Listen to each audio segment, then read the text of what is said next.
여기 한 여자가 공포에 질린 얼굴로 복도 끝 희미하게 빛나고 있는 문을 향해 나아가려 하고 있습니다. 하지만 그녀가 문을 향해 한 발 한 발 나설 때마다 문은 그녀로부터 점점 더 멀어지고 맙니다. 바다에 놀고 있던 한 아이가 피범벅이 되면서 물속으로 사라집니다. 이를 목격한 해양경비원은 충격으로 완전히 굳고 마는데 그를 둘러싸고 있는 배경이 이상하게 변화합니다. 카메라 가까이에 있는 피사체 크기는 비슷하게 유지되지만 뒷 배경이 광학 효과에 의해 점점 더 커지거나 점점 더 작아지도록 만드는 이런 연출을 버티고샷이라고 부릅니다. 오늘은 버티고샷이 언제 어떻게 발견되었으며 어떠한 경우에 사용되고 또 어떻게 이런 효과를 만들어낼 수 있는지에 대해서 이야기해 보겠습니다. 그 전에 버티고샷을 이해하려면 렌즈의 기본 특징을 알아야 합니다. 혹시 이전에 다뤘던 렌즈에 대한 에피소드를 아직 확인하지 않으신 분들이 있다면 여기서 잠깐 스탑하고 위의 링크를 통해 렌즈 에피소드를 먼저 확인하고 오셔서 계속 감상하시길 추천드립니다. 버티고는 한국말로는 현기증이라는 의미입니다. 이 연출법이 현기증을 일으켜서 이런 이름이 붙은 건가 싶겠지만 그보다는 알프레드 히치콕의 1958년작 현기증에서 처음 사용된 기법이기 때문에 이러한 이름이 붙은 것입니다. 히치콕은 계단 아래를 내려다보는 바로 이 장면에서 관객들이 영화의 타이틀과 같은 현기증을 느끼길 바라며 여러가지 촬영 기법을 테스트하였는데 달리라는 카메라 움직임과 렌즈의 줌을 같이 사용할 때 이상한 광학 효과가 나타나며 그가 원하던 어지러움이 느껴지는 이미지를 만들어낼 수 있다는 걸 발견하였습니다. 이후 관객들은 폴터가이즈, 성난왕소, 굿펠라스, 반지의 제왕 등 수많은 영화들에서 이 기법을 만날 수 있게 되었습니다.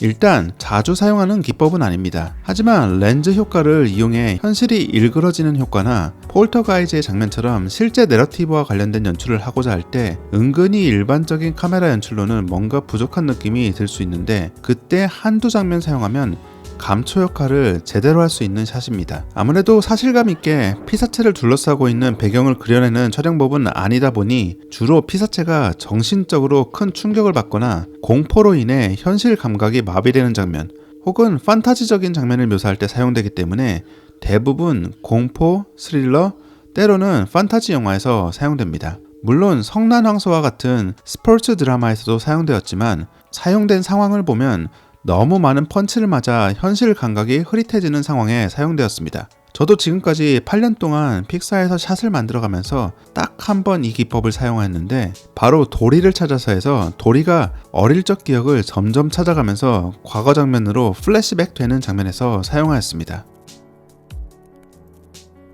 바로 이 장면이 영화에서 처음으로 도리의 플래시백으로 전환되는 순간이었기 때문에 과연 어떤 방법으로 과거 기억 장면으로 전환될 것인가에 대해서 상당히 많은 고민을 하면서 여러 가지 옵션을 만들어 보기도 하였습니다. 단순한 집줌이나 캐릭터를 중심으로 카메라가 도는 아크라운드 샷도 만들어 보고 에디팅에서 디조브 등의 트랜지션 효과도 사용하였지만 뭔가 2% 부족한 느낌을 받았습니다. 그래서 아크라운드 직전에 버티고 이펙트를 살짝 추가해봤는데 정신적으로 충격받은 도리의 감정과도 잘 어울리면서 일반적인 샷들과 확실히 구분해주는 샷이 되었다는 느낌을 받게 되었고 최종적으로는 이 방법이 영화에 사용되게 되었습니다.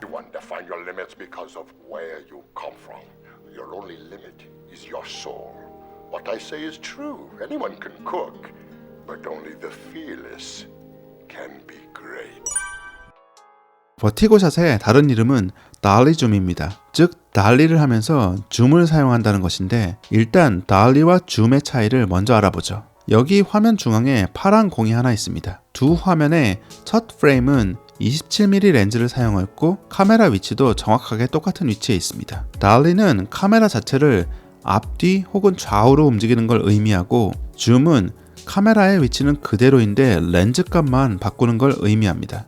달리로 피사체 가까이 카메라가 움직이는 장면의 마지막 프레임과 줌으로 피사체를 크게 당겨 찍은 장면을 비교해보면 피사체 자체의 크기는 비슷한데 피사체와 배경과의 관계는 달라졌다는 걸 눈치채실 수 있을 것입니다. 렌즈값 변화 없이 카메라 자체가 움직여서 푸시인하는 경우에는 렌즈에 의한 광학 변화가 없기 때문에 광각 렌즈 때 생기는 공간 확장이나 망원 렌즈 때 생기는 공간 압축 같은 현상이 일어나지 않습니다. 반면 줌으로 피사체를 당기면 점점 망원 렌즈로 갈수록 뒷 배경이 커지는 걸 볼 수 있습니다. 이처럼 줌은 광학 효과가 눈에 띄는 장면이기 때문에 일반적인 대화 장면에서는 거의 사용하지 않는 기법입니다. 픽사 작품 중 줌을 가장 많이 사용하고 있는 작품은 레이싱 장면이 많이 들어간 칼 시리즈 정도가 있고, 일반적으로는 피사체를 향해 들어가는 푸시인을 연출할 때는 99% 달리를 사용합니다. 자, 이제 달리와 줌에 대해서 각각 어느 정도 이해가 됐다면 이 두 가지를 섞어서 만든 달리 줌, 즉 버티고 이펙트는 어떻게 만드는지 알아보도록 하죠. 버티고 이펙트의 중요한 포인트는 카메라 앞에 피사체 크기는 상대적으로 비슷한 크기를 유지해야 한다는 점입니다. 그래야 피사체 주변 배경이 광학 효과에 의해서 일그러지는 게 상대적으로 눈에 잘 띄기 때문이죠. 폴터가이즈 장면처럼 배경이 점점 멀어지는 효과를 먼저 만들어 볼까요?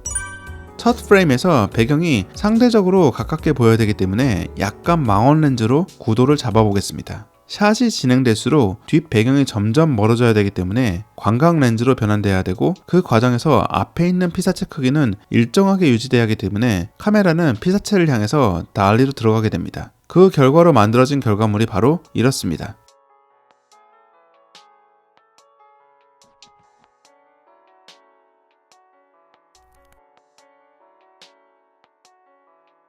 첫 프레임과 마지막 프레임의 피사체 크기를 일정하게 유지하기 위한 필살기가 있는데 바로 이 방법입니다.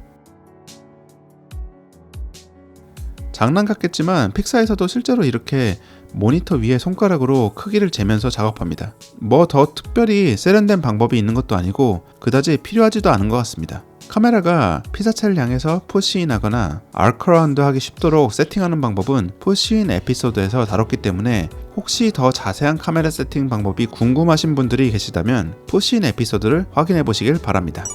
이걸로 버티고 샷에 대한 에피소드는 마치도록 하겠습니다. 오늘의 영상이 좋았다면 구독, 좋아요 부탁드리고 댓글을 통해서 제가 미처 다루지 못한 부분에 대한 궁금증이나 의견이 있다면 남겨주시길 바랍니다. 스키먼 웨스트의 션킴이었습니다.